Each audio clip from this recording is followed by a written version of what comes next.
আজকে বৈষম্য বিরোধী ছাত্র আন্দোলনের পক্ষ থেকে একটি অভিযোগ বিজ্ঞ চিফ প্রসিকিউটর বরাবর দাখিল করা হয়েছে। আজকে সেই অভিযোগটি আমরা গ্রহণ করেছি। সেখানে 25 জনকে অভিযুক্ত করা হয়েছে এবং সাথে আরও অজ্ঞাতনামা 200 জনকে অভিযুক্ত করা হয়েছে। সেখানে গত 2024 সালের 22 জুলাই একটি বৈঠকের ছবি, সেই বৈঠকে প্রদত্ত কিছু ভিডিও বক্তব্য এবং কিছু পত্রিকার রিপোর্টস সেই অভিযোগের সাথে এনেক্স করা হয়েছে। আমরা এটিকে ঠিক কিছুক্ষণ আগেই গ্রহণ করলাম।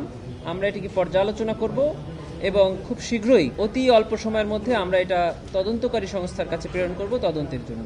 তদন্ত পরবর্তীতে এই আইন অনুযায়ী ব্যবস্থা গ্রহণ করা হবে। আচ্ছা, এটা হলো যারা অভিযোগ করে এটা তাদের ইচ্ছার উপরে নির্ভর করে।